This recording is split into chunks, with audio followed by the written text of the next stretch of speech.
আমরা তো দাবি করি সবসময় ডেপুটেশন দেই। তো আমি চিফ সেক্রেটারিকে জানিয়েছি, বিধানসভায়ও জানিয়েছি যে বিশেষ করে বিধায়ক উন্নয়ন তহবিলের যে কাজ, সব বিধায়করা স্বাধীনভাবে বাম আমলেই বলুন আর এখানে করার কথা।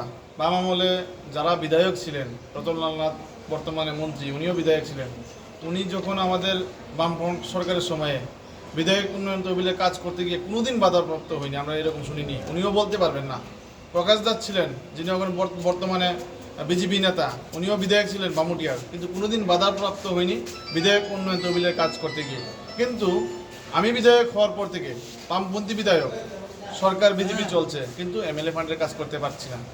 আমি এসডিএমকে বারবার রিকমেন্ডেশন দিয়েছি কাজের, কিন্তু এখন পর্যন্ত কোনো কনস্ট্রাকশন কাজ হয়নি।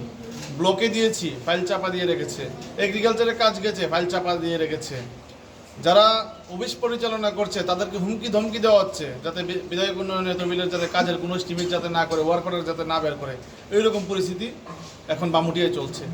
তার জন্য আমরা ডেপুটেশন দিয়েছি ভিডিওর মাধ্যমে, যাতে তড়িঘড়ি যাতে এমএলএ ফান্ডের কাজগুলো যাতে শুরু করা হয়। আর কৃষক, বিশেষ করে আমি গতকালকে একটা ভিডিও দেখেছি কালীবাজারের একজন সবজি ব্যবসায়ী, ওনার নিজস্ব ব্যক্তিগত ফেসবুক থেকে ছেড়েছে। তো তারপরে এমনিতেও জানতে পেরেছি অনেক কৃষক থেকে।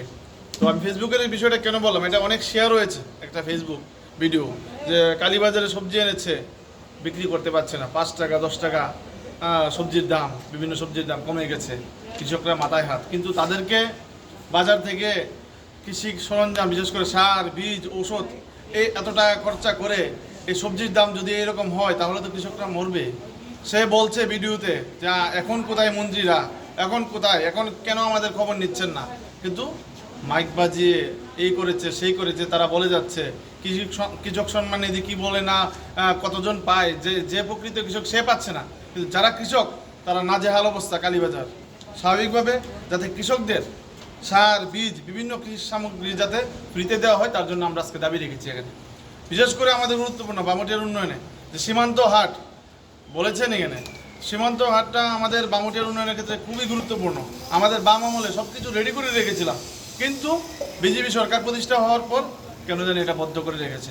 হয়তো বা যদি বামফ্রন্ট সরকার থাকতো, এতদিনে বামফ্রন্টের আমলেই আপনাদের এই সীমান্ত হাট হয়ে যেত। কিন্তু দুর্ভাগ্যের বিষয়, বামুটিয়াবাসী আমরা এখন এসব থেকে বঞ্চিত হয়ে যাচ্ছে দিন দিন। একটা বিষয় যে বিষয়ে উত্থাপন করলেন